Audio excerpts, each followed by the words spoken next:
effectivement, moi je suis là pour vous aujourd'hui, donc n'hésitez pas à m'exploiter dans le bon sens du terme. Et donc le but du jeu, c'est que le temps soit utile. Donc peut-être que parfois je vous dirai la question va être traitée juste après, mais n'hésitez pas à interagir en live s'il y a besoin. D'accord ? Donc bonjour à toutes et tous. Effectivement, je m'appelle Kevin Edon, je suis le délégué de l'ANSSI, l'Agence nationale de la sécurité des systèmes d'information, pour la région Provence-Alpes-Côte d'Azur.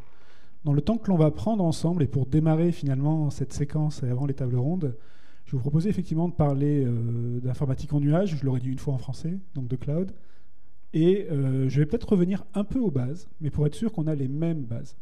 Donc de deux choses l'une, soit c'est des bases que vous n'avez pas encore, et ça vous permettra de les consolider, soit vous les avez déjà, mais peut-être que c'est des éléments de langage qui vous permettent de parler avec vos dirigeants et vos dirigeantes, et qui vous permettent aussi d'être sûr que vous parlez de la même chose lorsque vous parlez d'éventuelles migrations dans le cloud, de sécurisation du cloud ou autre. D'accord ? Donc on parlera à la fois de ces bases-là, on parlera après des défis de sécurité qui sont en face de ça, que ce soit côté client, que ce soit côté fournisseur. On parlera bien évidemment de Secnum Cloud quelques minutes. Et puis encore une fois, le but du jeu, c'est de prendre aussi du temps ensemble. Donc n'hésitez pas, j'allais dire à bombarder de questions, je vais peut-être regretter cette phrase-là, mais en tout cas, n'hésitez pas à en poser au fur et à mesure. D'accord ? Quelques mots d'abord quand même sur l'ANSSI. Qui c'est ce monsieur qui est le seul à porter une cravate dans la salle? Donc qu'est-ce que c'est que l'ANSSI? L'ANSSI, c'est un service de la Première ministre. Nous sommes partie intégrante du secrétariat général de la Défense et de la Sécurité nationale. Et nous sommes une agence qui compte aujourd'hui 600 personnels de tout profil, militaires détachés, fonctionnaires, contractuels, beaucoup.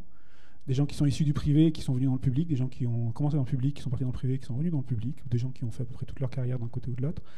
Et nous sommes un service à compétence nationale, donc nous intervenons en direct sur l'ensemble du territoire français. Nous sommes l'autorité nationale en matière de cybersécurité et de cyberdéfense. Donc ça ne veut pas dire qu'on agit seul, mais ça veut dire qu'on agit en tant que chef de file et que notamment nous sommes plus particulièrement à côté du gouvernement dans sa définition d'une politique française en matière de cybersécurité. Et bien sûr dans l'exécution de cette politique. Et puis nous sommes, et ça je pense c'est important de le garder à l'esprit, une agence exclusivement défensive. Aujourd'hui, la France a assumé le fait qu'elle pouvait utiliser l'espace cyber à des fins offensives, mais ça c'est le ministère des Armées qui le fait avec le ComCyber. La France a évidemment des actions liées à des enquêtes judiciaires ou autres, ça c'est les forces de sécurité intérieure ou d'autres qui le font. Et puis certains peuvent exploiter l'espace cyber pour faire du renseignement, mais là encore ce n'est pas l'ANSSI qui le fait. Donc nous sommes exclusivement défensifs. Ça veut dire quoi exclusivement défensif? C'est 4 missions, maintenant on le reprend comme ça. La première c'est de connaître la menace, comment elle évolue. Ensuite, c'est de partager autour de cette menace, de partager aussi sur comment y faire face, avec des guides, des conseils, des recommandations, des outils. C'est après de défendre, évidemment, c'est souvent pour ça qu'on nous appelle les cyberpompiers de l'État, avec un périmètre prioritaire qui est celui des administrations, des opérateurs critiques, mais on intervient également parfois, lorsque c'est nécessaire ou pertinent, sur d'autres périmètres. Et puis également accompagner, c'est une mission très large qui contribue notamment au fait de faire naître un écosystème un écosystème français de la cybersécurité, accompagner les acteurs aussi pour que finalement quand on travaille en cyber, on travaille tous ensemble efficacement. Et puis évidemment, comme je vous l'ai dit, accompagner, c'est aussi accompagner le gouvernement dans notre mission d'autorité nationale. En termes de localisation, nous sommes, je vous le disais, partie du SGDSN, donc nous sommes à la fois basés aux Invalides et dans une tour dédiée à Paris. Également, nous avons investi une partie du campus cyber que vous connaissez probablement, qui était donc une volonté du président de la République d'instaurer dans un même lieu, un lieu totem, un endroit où vous pouvez avoir à la fois des associatifs, des chercheurs, des membres de l'industrie cyber, des bénéficiaires de l'industrie cyber, des forces de sécurité intérieure, des autres entités institutionnelles. Donc tout ça au même endroit, à Paris, sachant qu'il y a quand même des déclinaisons qui commencent à être réfléchies, notamment dans la région PACA. Et puis, d'ici peu de temps, ça va être la révolution à l'ANSSI, puisque certains ne vont plus être parisiens, et il va commencer à y avoir une installation au bureau de Rennes qui aura à terme 200 agents sur les 600 que compte l'ANSSI aujourd'hui. Cela dit, on n'a pas attendu Rennes pour commencer à avoir le plaisir de vivre en région, et en l'occurrence, pour mon cas, donc je travaille sur la région Provence-Alpes-Côte d'Azur, et aujourd'hui on a 1, 2, exceptionnellement 3 délégués sur chacun des territoires en France métropolitaine et en Outre-mer. Voilà ce que je voulais vous partager sur l'ANSSI, et je vous propose de rentrer d'abord dans les évidences, en étant sûr qu'on a les mêmes évidences. N'en voulez pas si je démarre du bas, l'idée c'est exprès, c'est de pouvoir s'assurer qu'on a le même socle, et puis après on va commencer à approfondir. Donc, cloud, assez évidemment, que ce soit de chez nous, que ce soit du travail, un ou un autre, on est sur un service qui est fourni par souvent un tiers, pas toujours, mais souvent un tiers, qui est accessible par le réseau typique Internet, et finalement sur lequel on n'a pas besoin de connaître tout le détail du fonctionnement pour pouvoir l'exploiter. Et là-dedans, après, vous allez avoir des services de différents types. J'en ai cité quelques-uns. J'ai essayé de prendre notamment des qualifiés, histoire de quand même représenter l'ANSSI comme il faut. Mais encore une fois, c'est que à des fins d'illustration pour vous montrer qu'il peut y avoir énormément de services différents qui peuvent être dans le cloud. Il y en a bien d'autres. Il y en a aussi des moins français que ceux que je viens de citer là. Mais on est bien effectivement sur ce type de service. Ça, c'est évident. Gardez à l'esprit que le cloud n'est d'une révolution que pas du tout dans la partie technologique. Le modèle technologique, il existe depuis longtemps. On est sur des sujets de type virtualisation, distribution de la puissance et autres. Ça, c'est quand même ça fait des années et des années que ça existe. Quand le cloud a commencé à apparaître, là où il a révolutionné les choses, c'est pas sur la partie technologique, c'est sur la partie économique.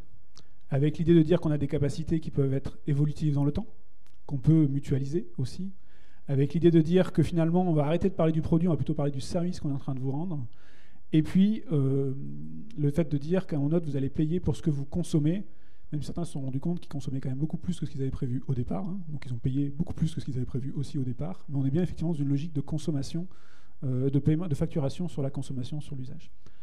Donc ça, c'est parfois aussi intéressant de le rappeler, de dire que finalement, il y a quand même déjà beaucoup de choses qu'on faisait qui ne s'appelaient pas du cloud à l'époque, mais qui ressemblaient quand même déjà beaucoup, et que c'est plutôt le modèle économique qui a évolué. Et vous connaissez ce schéma, pour certains d'entre vous par cœur, pour d'autres non, on va le reprendre quand même.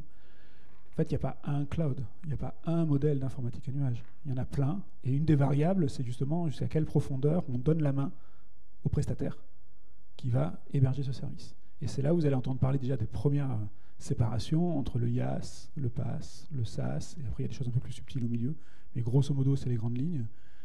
Et donc vous avez donc l'infrastructure as a service, les plateformes as a service, et puis toute la partie directement SaaS, vous avez le service en direct. Et donc finalement, quel est le degré que vous allez exploiter vous en tant que client et quel degré que vous allez laisser à la main du tiers. Pour nous, en Mercancy, c'est important aussi parce que ça veut dire que quand on qualifie un service Segment Cloud, on n'est pas tout à fait sur les mêmes choses en fonction de ce qui est donné et de ce qui doit être démontré par le prestataire. D'accord ? Donc déjà, c'est important parce que ça veut dire que si vous discutez avec vos dirigeants, ou si vous êtes vous-même un ou une dirigeante, quand on dit migrer dans le cloud ou sécuriser le cloud, lequel de cloud on parle ? Jusqu'où on veut aller ? Qu'est-ce qu'on veut faire ? Est-ce qu'on est en train de parler juste du service et tout le reste est géré par le tiers ? Ou est-ce que nous-mêmes, on veut aller plus loin et on veut juste bénéficier des puissances qui ne sont pas tout à fait les mêmes que celles qu'on avait avant ? Il y a une autre variable d'ajustement aussi sur qu'est-ce que le cloud. Est-ce qu'on est sur un hébergement privé avec une infrastructure dédiée ? Est-ce qu'on est sur un hébergement public ? Ou est-ce qu'on est sur un hébergement hybride finalement, selon la donnée ? Et aujourd'hui, les gens qui manipulent des données particulièrement sensibles se posent ces questions-là et ne choisissent pas forcément de partir que d'un côté ou de l'autre. Et là, c'est pareil, ça veut dire qu'aujourd'hui, on a très très souvent un biais de raisonnement lorsqu'on parle de migration vers le cloud, où on pense tout de suite migration vers un cloud public. Mais pas que. Il y a des raisonnements possibles qui peuvent être différents. D'accord ? Pourquoi je vous dis ça, encore une fois ? Déjà pour être sûr qu'on partage les mêmes évidences, mais au-delà de ça, pour être sûr que quand vous en parlez, vous ne faites pas le cloud, quoi. C'est quel cloud ? Duquel vous êtes en train de parler. Ils n'ont pas les mêmes caractéristiques, et ils n'ont pas les mêmes challenges ou les mêmes défis en termes de sécurité, évidemment, que ce soit une sécurité physique ou une sécurité logique. Une fois qu'on s'est dit ça, on va commencer à parler sécurité. Et là, quand on commence à parler sécurité, on se rend compte que sécuriser tout ça, c'est pas simple. Il y en a d'autres qui en parleraient mieux que moi dans la salle, mais effectivement, c'est pas simple. Et il y a aujourd'hui un grand nombre de challenges à tenir, dont vous avez besoin, vous, en tant que client, d'être conscient, parce que finalement, c'est ce que vous allez aussi demander à votre prestataire, quel qu'il soit. Parce que vous avez des risques qui sont les risques habituels quand on héberge des données, mais le fait de faire du cloud génère d'autres risques.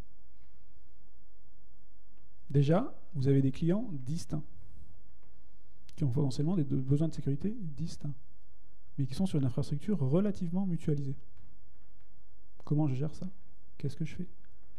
Comment finalement j'arrive à proposer des offres qui sont au bon niveau de sécurité pour tous mes clients, en essayant non plus de ne pas commencer à tout séparer, parce que si je sépare tout, quelque part, en tant que fournisseur, j'ai un peu perdu un des grands intérêts du cloud. D'accord ?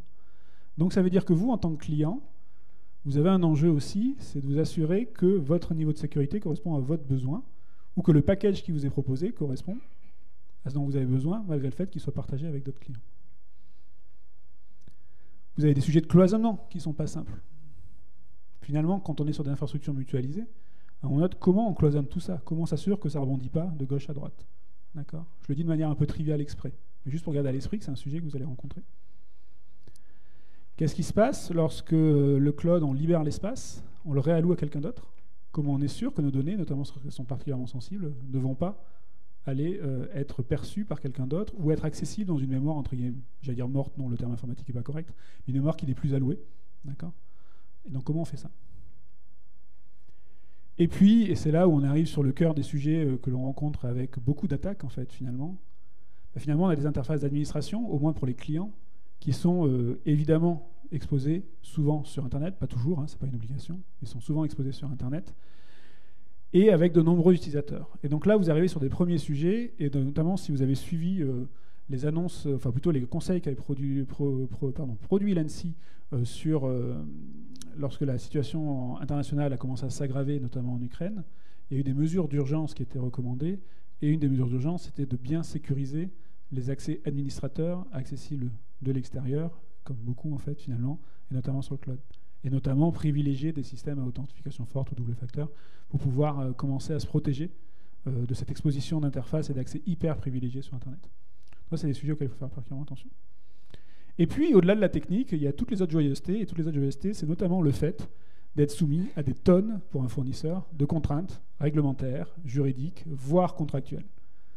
Et là, on commence à rentrer, je pense qu'il y en a qui vont parler devant la table ronde, on commence à rentrer sur plein de sujets très amusants, du type quelle loi s'impose à ce fournisseur, qui ne sont pas toujours liés qu'à l'endroit géographique auquel il se place, quel droit s'impose à moi en tant que client, et finalement, comment je gère tout ça. D'accord ? Ça veut dire quoi ? Ça veut dire que moi, en tant que client ou dirigeant, finalement... Oui, il est parti tout seul, là. Ah oui, d'accord. En tant que client ou dirigeant, je suis déjà en train de me dire que finalement, quand je pars dans cette approche-là, ok, il n'y a pas de souci, mais il ne faut pas être naïf. Il y a plein de sujets dont il faut que je discute ou dont il faut que je prenne connaissance, pas forcément que je discute. Encore une fois, après, l'idée, c'est pas d'être sécurisé dans l'absolu. Sécurisé dans l'absolu, ça ne veut rien dire. C'est d'être suffisamment sécurisé.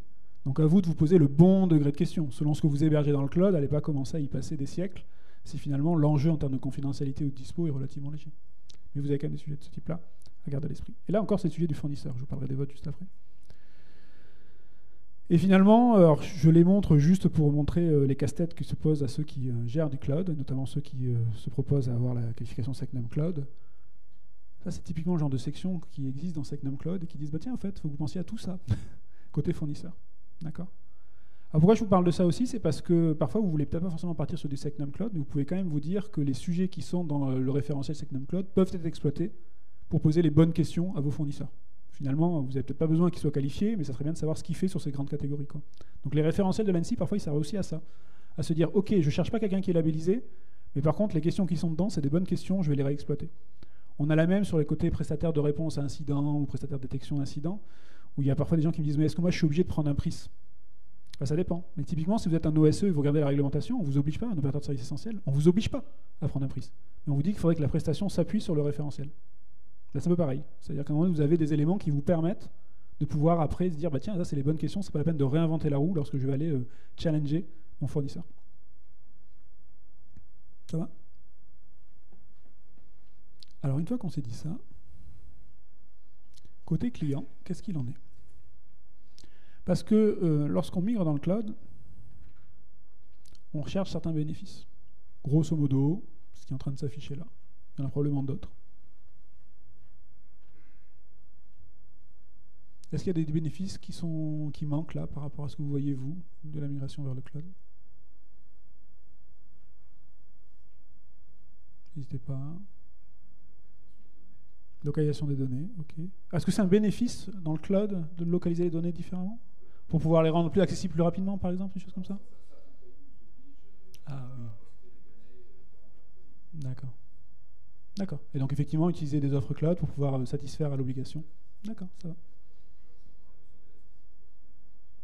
Alors, là, je vais sortir un peu du rôle SSI, mais c'est pour vous donner des clés aussi de vigilance, y compris pour des DSI, hein, mais je pense que certains les ont déjà, d'autres peut-être pas, donc je vais vous les partager. Sachant qu'effectivement, dans tous ces bénéfices, il y en a certains qui sont clairement aussi liés à la Sécu. C'est-à-dire que finalement, avoir des meilleures mises à jour assurées par le prestataire ou simplifiées pour nous, évidemment que ça participe, parce qu'en note, on arrête de dire qu'on fait de la Sécu si on ne fait pas de mise à jour, quoi, hein, on est bien d'accord. On peut ne pas faire mise à jour sur 100% du parc, mais si on n'en fait pas vraiment, on n'est pas en train de faire de la Sécu, c'est pas la peine d'aller chercher des choses plus compliquées. Alors, il y a quand même des points d'attention avec tout ce qu'on se dit. Quand on dit changer le modèle de coût, c'est pour ça que je vous disais que je sors un peu de la partie SSI. On dit changer le modèle de coût, recommandation forte, gouverner, organiser une gouvernance de vos coûts.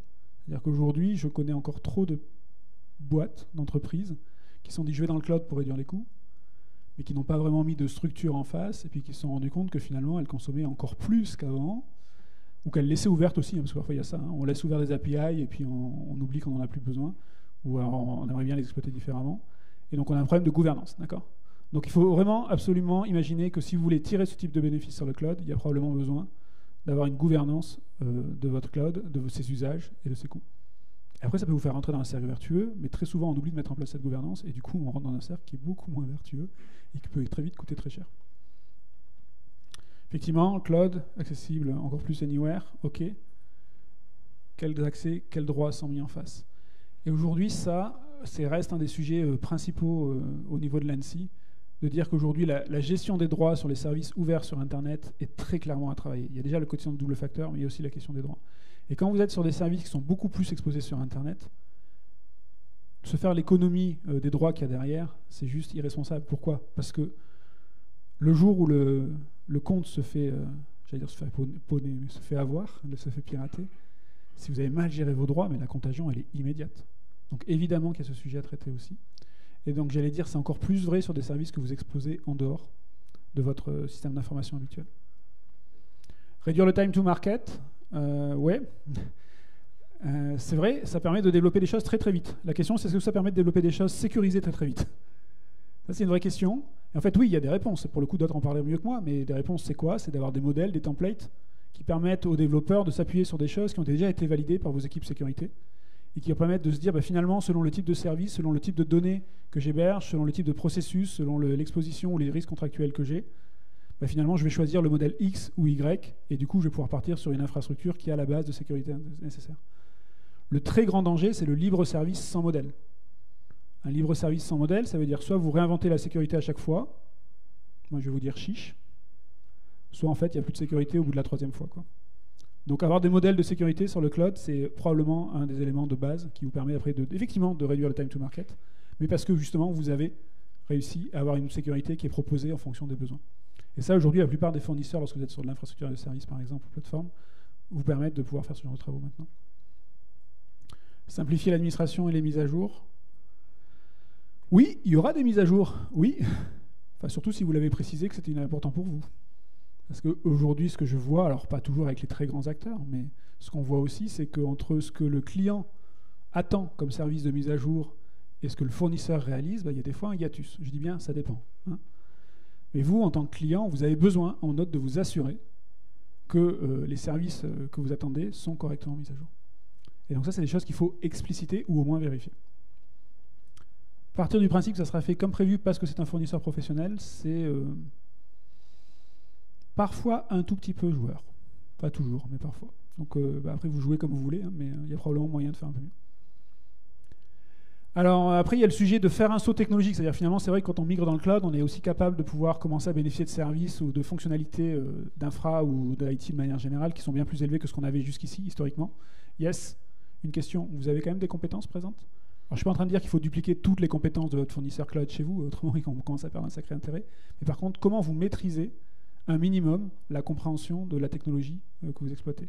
Et ça, moi, je l'ai beaucoup vu. J'ai beaucoup vu des équipes IT qui restaient dépassées, finalement, qui étaient restées sur les technologies précédentes, qui n'étaient pas montées en puissance dans leurs compétences, et qui donc, finalement, n'arrivaient pas à suivre ce qui se passait dans les systèmes d'information qui, pourtant, étaient encore les leurs, mais qui étaient hébergés dans un service cloud.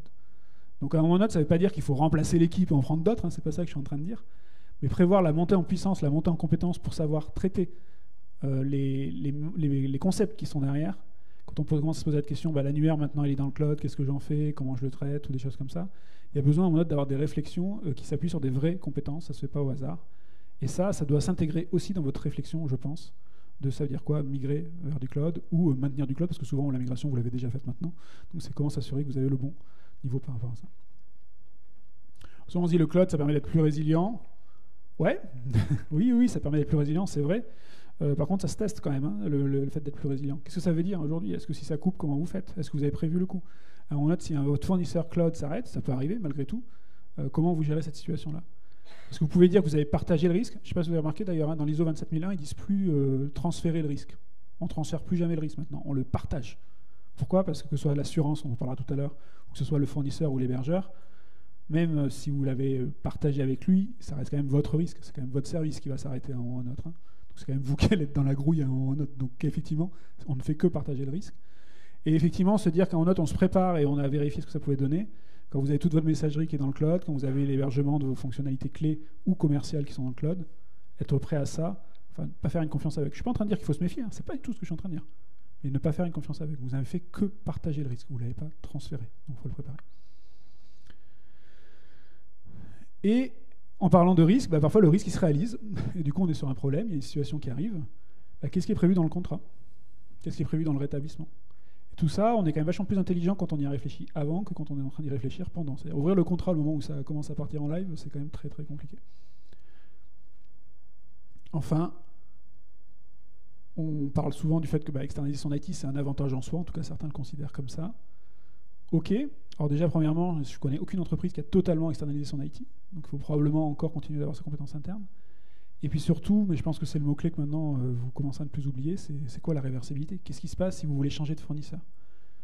Comment vous faites pour ne pas être tenu au mauvais endroit, entre guillemets, et de ne plus pouvoir changer, parce que de toute façon, vous ne savez plus changer. Et attention, il y a réversibilité et réversibilité. Hein. Il y a la réversibilité contractuelle. Oui, le jour venu, on vous rendra vos données. Et il y a la vraie réversibilité. C'est-à-dire que les données seront exploitables, que vous les récupérerez sur un téléchargement qui ne durera pas 6 ans et 3 mois, des choses comme ça. Enfin, il y a vraiment cette réflexion-là à mener. Ça veut dire quoi? Pratiquement avoir de la réversibilité. D'accord? Peut-être que sur ces éléments-là, il y en a beaucoup que vous aviez à l'esprit, c'est probable. Alors, pourquoi je vous les livre comme ça? C'est que ça puisse vous faire aussi une checklist que vous pouvez recommander. Alors, probablement pas exhaustive, probablement que d'autres encore plus experts pourront apporter des choses. Ça permet d'avoir une checklist sur le raisonnement, que ce soit sur de la migration ou de l'exploitation de services cloud. Et ça, finalement, c'est aussi ça sécuriser, parce que la réversibilité, c'est très très fortement lié à de la disponibilité. Hein. On n'a pas besoin d'attaque pour être coincé. Hein. Il suffit de ce genre de choses aussi pour avoir des problèmes. Est-ce que ça va jusque-là? Est-ce qu'il y a des premières réactions? N'hésitez absolument pas. Oui. Pour moi, dans le cloud aussi, aujourd'hui, les acteurs du cloud sont des acteurs, les gros acteurs ne sont pas les acteurs français ou européens, c'est des acteurs américains. Donc on a aussi quand même un point d'attention, c'est la souveraineté.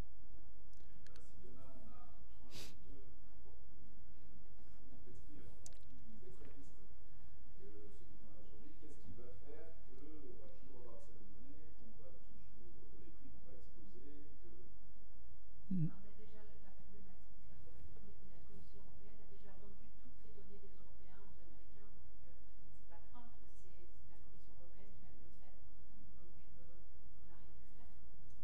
Alors moi je ne me prononce pas sur votre dernier commentaire, là pas maintenant, mais par rapport à ce que vous dites, il y a une table ronde qui est juste après sur la souveraineté des données, c'est pour ça que je me suis censuré malgré le fait d'être l'ANSI pour pouvoir rentrer dans ce sujet-là, parce que je ne voulais pas que mes camarades d'après commencent à m'insulter. Voilà, elle a déjà commencé. Donc là c'était la réponse de la table ronde d'après, d'accord?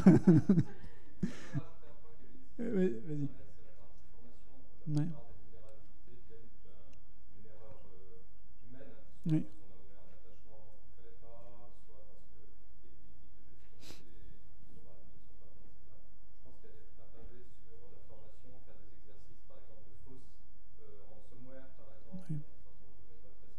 Hmm.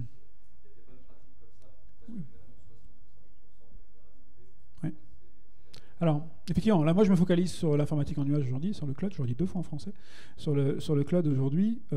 Effectivement, bien sûr, tout ce que tu dis sur les utilisateurs, finalement, reste vrai que l'informatique soit hébergée en interne ou qu'elle soit hébergée dans le cloud. Exactement. Si je me permets de rebondir sur ce que tu viens de dire, c'est sur ce point-là, donc apparemment, il y a un pointeur, c'est ça, voilà. Ce point-là, je teste, hein.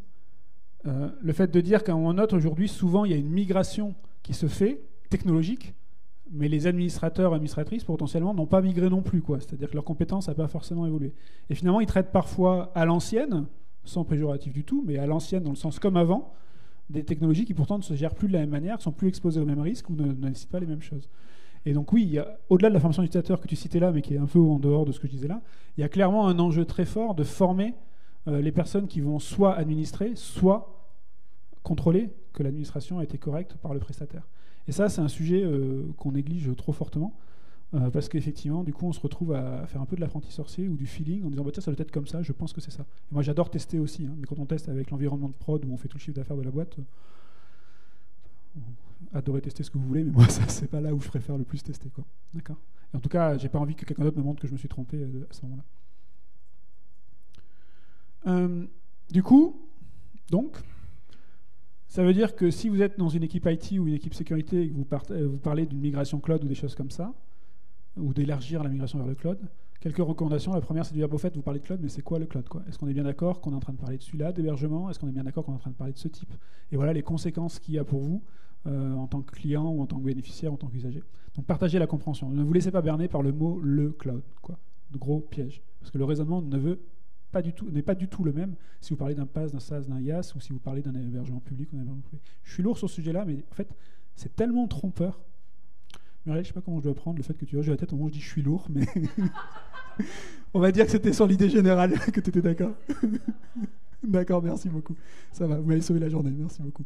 Mais vous voyez bien, effectivement, le cloud, c'est une phrase qui est hyper trompeuse. En fait, c'est difficile d'avoir un raisonnement sain si on part sur cette logique-là. Il faut vraiment comprendre ce qu'il y a derrière. Deuxième point, c'est pourquoi on migre ou pourquoi on élargit vers le cloud, pourquoi on continue dans le cloud. En fait, dans la liste que je vous ai donnée tout à l'heure, finalement, c'est quoi le facteur clé pour vous? Parce que c'est rarement les 12 ou les 10 qui sont là. C'est finalement, qu'est-ce que vous voulez, vous, quoi. Pourquoi je dis ça? Parce que du coup, ce que j'ai mis dans la colonne d'à côté, qui était de dire, surtout, il ne faut pas oublier, forcément, il faut le prendre en compte. C'est-à-dire, si on note, votre logique, c'est de réduire les coûts. Si vous avez oublié de mettre une gouvernance, ça ne sert à rien. En fait, vous avez 120% de chance de tomber dans le mur, parce que si vous n'avez pas de gouvernance, vous n'allez jamais réduire les coûts. Donc, effectivement, se dire, finalement, vous me parlez de cloud, c'est quoi l'enjeu pour vous? Et si je sais l'enjeu pour vous, ou les enjeux pour vous, et quand je dis pour vous, c'est notamment mes dirigeants, mes DSI, je peux avoir un raisonnement de dire ce qu'il faut faire. Ce que je vous disais à l'instant. Et encore une fois, une décision, ça se prend en mesurant les risques. Le nombre de fois qu'on se dit, mais est-ce qu'il faudrait y aller ou pas? On ne va pas le faire de manière incantatoire. On note, c'est quoi le risque? Alors le risque, on a besoin n'allez pas passer non plus de temps à évaluer le risque qu'à migrer dans le cloud, on est bien d'accord. Mais par contre, se dire quand même, on est conscient que c'est ça qu'on prend comme risque. Et du coup, voilà les principales mesures qu'il faudrait prendre en face. Est-ce qu'il y en a certaines qu'on sait faire? Est-ce qu'il y en a certaines qu'on ne sait pas faire? Je pense que c'est important. Et finalement, aujourd'hui, je pense que c'est de moins en moins le cas, j'espère, mais quelqu'un de l'IT ou de la SSI qui dit non, mais le cloud, c'est mal, je pense qu'en fait, il perd toute crédibilité.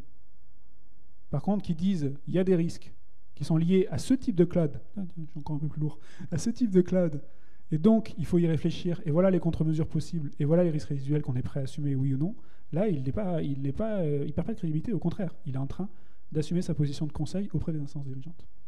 D'accord? Bon, je parle cloud, je suis parti de l'ANSSI, on note, si je ne parle pas de Secnum Cloud, il y a un loupé quand même. Donc on va pouvoir en parler un petit peu, mais je pense que d'autres rebondiront dessus un peu plus tard aussi.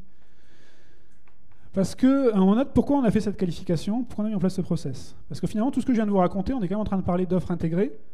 Donc finalement, quand on est dans une offre intégrée, quelque part, à part si vous pesez vous-même des milliards de chiffres d'euros de chiffre d'affaires et encore, je suis même pas sûr, c'est quand même assez compliqué d'aller expliquer à votre provider cloud que vous voulez que la sécurité elle soit comme ça, comme ça, comme ça, à la virgule près, dans ce que vous voulez. Ben non, c'est des offres intégrées. C'est aussi des offres mutualisées. Donc parfois, la mesure que vous avez envie de mettre dans votre contrat qui est de dire moi, je vais pouvoir venir accéder au data center n'importe quand et puis aller regarder ce qui se passe. Puis si vous pouvez m'envoyer tous les logs aussi, ce serait sympa. Vous n'arrivez pas toujours à le négocier, quoi. Donc à un moment ou un autre, on est effectivement sur des sujets qui sont un peu plus compliqués quand vous aviez l'hébergeur qui hébergeait pour vous de la donnée et de service pour vous dans votre espace. Alors, ça existe encore, mais il n'y a pas que ça. Et donc finalement, l'idée de Secnum Cloud, c'est de dire que quelque part, on a besoin d'avoir quelque chose qui nous rassure dans la sécurité mise en œuvre, dans les processus mis en œuvre, même si en tant que client, on peut un peu plus difficilement aller regarder dans le détail tout ce qui est fait par le prestataire, parce qu'à un moment, il va nous dire, ouais, mais là, vous ne pouvez pas, c'est une infrastructure mutualisée, je ne peux pas toujours vous présenter tout ce que vous voulez, ou des choses comme ça. Parfois c'est vrai, parfois c'est un argument commercial, hein, ou pas commercial d'ailleurs, ça dépend des fois. Mais effectivement, vous avez ce sujet-là. Donc l'idée, c'est de pouvoir commencer à préparer ça. Et donc finalement, la qualification, elle sert, donc je vous le disais, à rassurer. Elle sert aussi, et ça c'est l'évolution de Secnum Cloud, hein, qui a bougé récemment, c'est aussi de dire finalement, et on commence à aborder le sujet de la souveraineté des données en tout cas, de dire finalement comment on s'assure, ce qui n'était pas le cas dans la version initiale de Secnum Cloud, que les problèmes d'extraterritorialité de certains cadres juridiques ne puissent pas passer au travers de Secnum Cloud. Donc il y a des règles du jeu dans Secnum Cloud qui sont censées prémunir en partie ce risque-là, de finalement se dire, finalement, on pensait avoir fait un truc sécurisé, mais il suffit qu'il y ait un juge qui décide outre-Atlantique quelque chose, et hop, finalement, ma sécurité, elle est biaisée par un côté judiciaire, quoi. Donc effectivement, c'est l'objet de la dernière version de Secnum Cloud, et je ne vais pas vous faire la liste, mais effectivement, vous pouvez retrouver les prestataires qualifiés ou ceux qui sont en cours de qualification sur le site. Juste un piège, parce que je me suis refait avoir moi-même quand j'ai préparé la présentation. Les premiers que vous allez voir, ce n'est pas ceux qui sont qualifiés, c'est ceux qui sont en cours de qualification, parce qu'eux, ils sont affichés sur la page. Alors qu'en fait, ceux qui sont qualifiés, ils sont sur le lien là. Donc le tableau qui est en dessous, c'est les gens qui sont en cours. Les gens qui sont qualifiés, ils sont là. Je sais, c'est un piège, mais au moins vous le savez maintenant. Quand même quelques points d'attention sur le SecNum Cloud, parce qu'on l'assume totalement aussi. Là, j'ai repris tel quel le texte de la version, je crois, 3.2.a, quelque chose comme ça. De dire, attention, il y a des choses que SecNum Cloud ne fait pas. Et notamment, SecNum Cloud n'est pas là pour empêcher l'administrateur prestataire d'accéder à vos données. SecNum Cloud ne garantit pas ça à un niveau incroyablement satisfaisant. Ce n'est pas l'objectif. Donc si vous ne voulez pas que votre administrateur accède à vos données, il y a d'autres choses à faire en plus, notamment, alors quand vous êtes sur du stockage en tout cas, chiffrer. Quand vous êtes sur du processing, c'est un peu plus compliqué de chiffrer. À un moment donné, ça va quand même passer en clair quelque part, ou alors ça veut dire que vous faites des trucs assez compliqués, mais c'est assez rare. D'accord ? Donc gardez à l'esprit qu'il y a des limites. Hein, ce n'est pas une baguette magique, SecNum Cloud, absolument pas. La deuxième limite qui est affichée, ça veut dire que malgré tout, on est plutôt en train de se protéger à un niveau élevé de sécurité, mais on n'est pas sécurisé à 100%, et notamment si quelqu'un mettait des moyens de type étatique ou para-étatique, SecNum Cloud n'est pas un bouclier à toute épreuve. Donc ça, il faut le garder aussi à l'esprit. Donc après, ça dépend de vos propres enjeux. D'accord ? Je ne suis pas en train de dire que du coup, il faut jeter bébé avec l'eau du bain, je suis juste en train de dire qu'à un moment donné, quand on a un outil, quand on a des références, c'est bien de savoir jusqu'où elles vont et quelles sont les limites de l'exercice. On est déjà quand même sur une exigence qui est très élevée, et qui est réputé parmi les plus élevés d'Europe aujourd'hui sur SecNum Cloud, très clairement. Pour autant, garder les limites en tête. Est-ce qu'il y a des questions ? Autrement, je bascule sur les quelques mots que je voulais vous dire après. N'hésitez pas. Oui. Alors aujourd'hui, SecNum Cloud, c'est une qualification française, sachant que si j'en profite pour faire un message, il y a deux notions au niveau des visas de l'ANSSI aujourd'hui. Il y a la certification et la qualification. La certification, c'est technico-technique, c'est-à-dire le prestataire revendique un certain niveau de sécurité et des laboratoires agréés par l'ANSSI vont vérifier que le niveau de sécurité est atteint. D'accord ? Donc là, on est technico-technique. Qualification, ça va un peu plus loin, puisque la qualification permet notamment d'être utilisée par des opérateurs critiques qui se voient imposer des réglementations. Et donc on a une notion de confiance aussi, en plus. D'accord ? Et cette confiance aujourd'hui, la qualification, c'est bien une confiance de l'État français. D'accord ? Pour autant, il y a aujourd'hui un énorme travail en cours sous l'égide, en tout cas sous les couleurs de l'ENISA, donc l'agence européenne, d'accord, pour pouvoir dire un ou un autre qu'on a besoin de qualifications qui dépassent les frontières. Et aujourd'hui, c'est ce travail-là qui est en cours sur plusieurs sujets, de dire quelle qualification on prend pour qu'elle soit reconnue au niveau européen. Et l'ANSSI, bien sûr, joue sa part là-dedans et contribue avec ce qu'elle a fait, mais également notre partenaire allemand, qui a à peu près le même type de réflexion. Donc comment on fait pour que des qualifications soient reconnues au niveau de l'Europe ? Mais aujourd'hui, SecNum Cloud, c'est bien une qualification, et pas une certification, une qualification française. J'ai répondu à votre question ? Je vous en prie. Oui ? Ah bon, monsieur, je vous en prie. D'un point de vue totalement pratique, c'est quoi passer une certification SecNum Cloud ? Alors, c'est être validé point par point un référentiel qui est donné, ou c'est se faire accompagner par l'ANSSI pour avoir des conseils d'amélioration sur les processus qu'on met en œuvre dans notre équipe ? Alors, donc la qualification, pas la certification SecNum Cloud, mais effectivement, c'est un peu de tout ça. C'est-à-dire que vous avez un référentiel qui est disponible en ligne. Les grands chapitres que je vous disais tout à l'heure, où j'ai fait apparaître défiler rapidement, sont les têtes de chapitres de ce sujet-là. Donc c'est effectivement tout un travail pour aller vers cette qualification. Et l'ANSSI va avoir en partie son rôle d'accompagnement, mais ne va pas le faire à votre place. Mais par contre, effectivement, l'idée, c'est quand même que la qualification se passe bien. Donc il va y avoir un travail d'accompagnement qui est possible. Par contre, si à un moment on a l'impression que c'est perdu, on le dira aussi clairement. Mais il y a quand même l'idée de dire essayons d'y arriver. Et c'est un chemin qui est quand même assez exigeant, on va le dire comme ça, parce qu'effectivement on est sur un niveau d'exigence qui est assez élevé.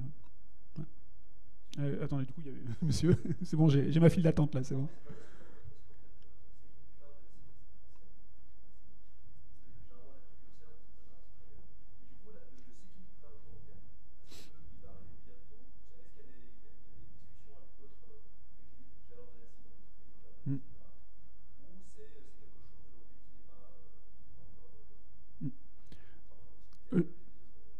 Aujourd'hui, la logique d'avoir des certifications en qualification, surtout certifications en l'occurrence, qui soient européennes, c'est clairement au cœur des préoccupations dont on discute. Donc ça avance. Sur ce sujet-là en particulier, SecNumCloud, je ne sais pas vous dire, mais clairement aujourd'hui, moi, à chaque fois que j'entends parler d'Europe, j'entends parler de ça. Donc c'est vraiment les sujets qui préoccupent aujourd'hui pour faire quelque chose qui marche à l'échelle européenne. Voilà, je n'ai pas de calendrier pour vous répondre, mais en tout cas, clairement, c'est un des sujets qui est plus que dans l'air du temps. Oui, je comprends. Bien sûr. Bien sûr.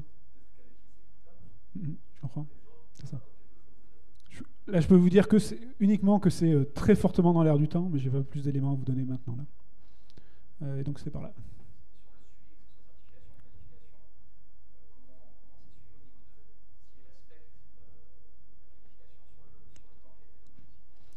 Alors, sur les certifications, on a une notion de version qui a été certifiée. C'est là où vous commencez à voir apparaître le cauchemar qui est en train d'être réfléchi au niveau de l'ENISA, qui est de dire bah, quand c'est un service qui est patché tous les jours, comment on arrive à certifier ça? Donc il y a des vraies questions. C'est ça. C'est ça. C'est ça. Aujourd'hui, je pense que c'est un des gros challenges qu'on a. C'est de dire comment on peut certifier quelque chose dont on dit quelque part qu'il faut le mettre à jour régulièrement et l'améliorer en permanence, et en même temps, au moment où on regarde bien qu'à un seul endroit, quoi. Ça fait partie des gros challenges actuels. Ouais. Donc la réponse est comment? Bah, du mieux possible, mais encore probablement beaucoup de progrès à faire. Juste pour conclure mon propos avant d'éventuelles autres questions-réponses et puis surtout basculer sur la table ronde, juste se redire aussi que au-delà, et je vais exploiter ce que tu disais à l'instant, c'est-à-dire finalement qu'on soit en cloud ou qu'on ne soit pas en cloud, il y a des mesures de sécurité qui sont importantes. Juste rappeler des pointeurs qui peuvent être utiles, et je vais y aller croissant dans le degré d'exigence finalement ou de conseil, mais finalement on parle quand même à peu près toujours de la même chose quand même. Aujourd'hui, pour des TPE, PME, l'ANSSI a publié un guide qui était avant 12 questions, qui vient de basculer en 13, donc qui est accessible sur le site de l'ANSSI encore une fois, et qui est à destination des chefs d'entreprise. On n'est pas en train de parler à leur informaticien, on est en train de parler aux chefs d'entreprise. Par contre, ça peut lui parler à lui ou à elle, ça peut lui permettre d'aller discuter avec son informaticien. D'accord ? Mais effectivement, le ou la chef d'entreprise, là, va trouver des conseils qui sont directement liés. Et d'ailleurs, on fait la distinction entre TPE et PME, selon le degré de complexité de chacun des sujets. Donc ça, c'est des choses, typiquement, aujourd'hui, on commence à réussir à accompagner à ce niveau-là aussi. Alors, on note la menace principale pour une entité lambda, je dis bien pour une entité lambda, parce que je vais nuancer juste après, mais c'est quand même l'attaque par rançongiciel, avec l'appât du gain qui est voulu par des groupes criminels. Aujourd'hui, c'est pas la peine de réinventer la roue par rapport à ça. Vous avez aujourd'hui un guide de l'ANSSI qui existe sur comment réagir face aux attaques, comment se préparer et réagir face aux attaques par rançongiciel. Et moi, j'ai vu de plus en plus de DSI, je l'ai fait dans ma vie précédente aussi, qui prennent en fait les 12 ou 10 références qu'il y a dans le sujet, donc il y a une page par conseil, et qui se font un très bête tableau de bord en disant, ben voilà, l'ANSSI dit que c'est ça les points clés, où est-ce que j'en suis raisonnablement sur mon système d'information? Sachant que parfois la réponse est un peu différente selon les endroits, dans ce cas-là, ils mettent une ou deux colonnes de plus, mais vraiment se dire, voilà, j'en suis là. Et ça permet vraiment de très bien communiquer avec des dirigeants, et d'ailleurs parfois de réveiller les consciences, de dire, ben, finalement, on note la menace principale, c'est ça, et regarde, sur cette partie-là, on est rouge, parce que ça fait des années qu'on reporte un investissement, des choses comme ça, alors qu'en fait, on voit bien que c'est au cœur de l'action. Donc finalement, ça n'a pas besoin d'aller trop complexifier les tableaux de bord, les reporting ou autres, se faire un bête tableau avec une ligne par recommandation et se dire, voilà, sur mon système d'information où j'en suis de manière objective, il ne faut pas non plus se fouetter, mais il ne faut pas non plus être naïf. Bah, quelque part, là, vous allez avoir des choses intéressantes.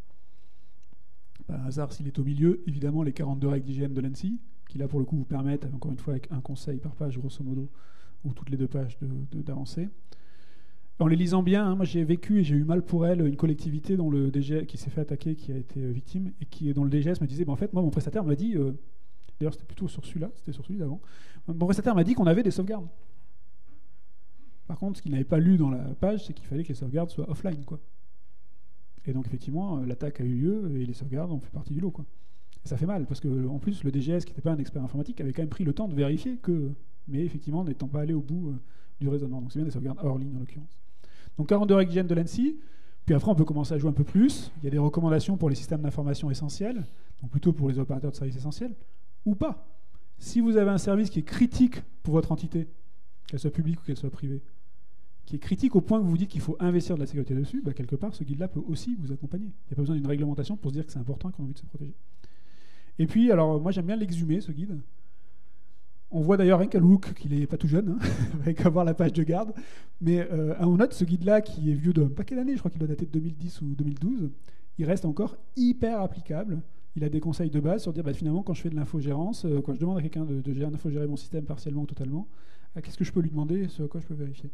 Donc il est très très vieux, mais il n'a pas été remplacé, il est toujours là. Je ne sais pas si c'est pas un des plus anciens sur le guide de l'ANSSI. Et aujourd'hui il est encore très pratique, même s'il est assez moche, mais il est assez pratique et il fonctionne bien. Donc ça, c'est des références que vous trouvez sur ssi.gouv.fr, qui est le site de l'ANSSI. Vous avez aussi, je ne les ai pas cités là, mais plein d'éléments qui sont disponibles sur le groupement d'intérêt public ACIMA, cybermalveillance.gouv.fr. Moi, ce que j'aime bien dans ACIMA, c'est le côté clé en main, facile à utiliser. C'est-à-dire qu'une fiche réflexe d'ACIMA ne sera jamais aussi bien que si vous avez pris du temps avec votre service communication pour dessiner un truc qui soit le vote dans votre contexte. Mais si vous n'avez pas le temps de le faire, la fiche réflexe d'ACIMA sera vachement bien. Elle sera quand même beaucoup mieux que ce que vous n'aurez pas fait à côté. Et donc les fiches réflexes, les conseils et autres, au-delà de la réaction incident, mais déjà les fiches réflexes, conseils et autres de cybermalveillance sont très exploitables, très réutilisables, donc il ne faut pas se gêner. Et justement, quelqu'un tout à l'heure citait mon honorable directeur général pour encore quelques semaines, puisque ça y est, il a communiqué officiellement. Donc effectivement, on parlait de dire que finalement l'attaque va arriver à un moment neutre, donc il faut s'y préparer. Et se préparer, c'est notamment se préparer potentiellement à réagir à une crise d'origine cyber. Et la crise d'origine cyber, aujourd'hui, on a publié depuis un an maintenant au niveau de l'ANSSI 3 guides.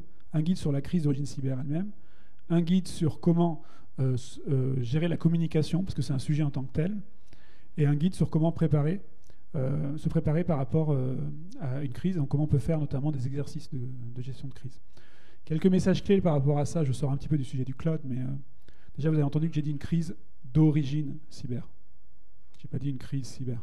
Parce que le jour où ça explose, c'est pas du tout cyber. Hein. Le jour où ça explose, c'est l'usine qui fonctionne plus, c'est les clients qui peuvent plus passer de commandes, c'est la réputation de l'entreprise qui est mise en jeu. Enfin, on n'est pas en train de parler de cyber, là, on est en train de parler de métier. Par contre, l'impact originel, il est cyber. Ce qui est à la fois une mauvaise nouvelle, parce que ça veut dire que du coup, ça va impacter tous les secteurs d'entreprise, mais ce qui est aussi une bonne nouvelle, ça veut dire que finalement, si vous avez déjà une gestion de crise quelque part, il faut la réexploiter. Parce qu'une bonne partie de ces réflexes sont encore des bons réflexes dans le cas d'une crise d'origine cyber. Pourquoi on a fait un guide dédié à la communication ? Parce qu'en fait, la meilleure manière d'aggraver une crise cyber, d'origine cyber, c'est de mal communiquer. Et d'ailleurs, parfois, l'ANSSI, lorsqu'on intervient sur une attaque d'un bénéficiaire ou de quelqu'un d'autre, parfois, la seule chose qu'on fait, c'est de conseiller sur la communication. Parce que là, c'est vraiment le meilleur moyen d'ajouter une crise à la crise. Et en plus, on est dans une période où les médias sont assez friands, et on peut le comprendre, de ces sujets-là qui aujourd'hui sont au cœur de l'actualité. Et donc, moi, j'ai des entités qui ont vécu des crises d'origine cyber, où si vous voulez, la crise en tant que telle, elle se gérait bien. Mais ils avaient l'impression que les médias en faisaient 10 fois trop par rapport à ce qu'elles vivaient vraiment. Ils disaient, mais nous, c'est une attaque, ça va, on va réussir à le gérer. Mais ça faisait énormément de bruit à côté. Donc vraiment gérer sa communication. Et ça, c'est des choses que vous pouvez partager directement. D'ailleurs, ça a été créé avec une entité qui est directement liée aux équipes communication aussi, la Capcom. Vous pouvez les partager avec des équipes de com, pour le coup. Et ça permet de comprendre ce qui est pareil et ce qui est différent. Et donc de pouvoir travailler dessus. Et là aussi, c'est pareil. Au-delà de SSI, vous avez aussi cybermalveillance, notamment pour les TPE, PME. ETI, ça commence à devenir un peu à la limite. Mais TPE, PME et collectivités, vous pouvez déclarer un incident, avoir des premiers conseils. J'en profite pour faire une légère ouverture. Vous avez probablement entendu parler du fait que dans le cadre de France Relance, l'ANSSI avait proposé à chaque président ou présidente de région de mettre en œuvre ce qu'on appelle un CSIR, donc un centre de veille d'alerte régional, à destination des entités que je vais dire de taille intermédiaire, je vais expliquer juste après. Et donc dans la région PACA, la région sud, la collectivité régionale sud, a relevé le défi et est en train de créer son centre de veille d'alerte régional. L'idée, c'est quoi ? C'est de dire que si une petite collectivité, mais qui a quand même des ordinateurs, qui n'est pas avec 2 ordinateurs et une imprimante, qui a vraiment un système d'information, mais qui reste quand même avec un système d'information modeste, une petite collectivité, une TPE, PME, voire une petite ETI, si elle est attaquée, pourra appeler ce centre régional et pourra avoir des gestes de premier secours. C'est un peu le 15 sans ambulance, si vous voulez, des gestes de premier secours en disant voilà, il faut que vous fassiez ça tout de suite, ça, ça et ça. Pensez à déposer plainte, voilà, n'oubliez pas la CNIL. Et est-ce que vous avez quelqu'un pour vous accompagner ? Et si l'entité qui a appelé dit non, j'ai personne pour m'accompagner, ben voilà, dans la région, les prestataires qui pourraient vous accompagner, vous pouvez en contacter un ou un autre. Donc l'idée, c'est ça. Ce n'est pas la région qui va venir résoudre votre problème de sécurité chez vous, mais elle va vous permettre de réagir rapidement. Et finalement, l'idée, c'est d'adresser les entités qui étaient un peu au creux, c'est-à-dire que finalement, les groupes les plus critiques étaient portés par l'ANSSI, les particuliers et les toutes petites entreprises étaient portés par cybermalveillance, et au milieu, il y avait 2 catégories de gens. Il y avait des gens qui avaient les moyens de se payer un service de ce type-là, et les autres. L'idée, c'est que le défi que l'on propose à la région dans son rôle d'acteur économique, c'est de pouvoir adresser. Donc la région communiquera bientôt là-dessus, mais d'ici peu de temps, je pense début de l'année prochaine, ils ont commencé à communiquer d'ailleurs, d'ici l'année prochaine, il y aura un centre de ce type-là, qui viendra donc compléter le dispositif avec une réalité économique locale pour les entreprises de taille intermédiaire et les collectivités de petite taille et de taille intermédiaire. Je reprends depuis le début, c'est bon ?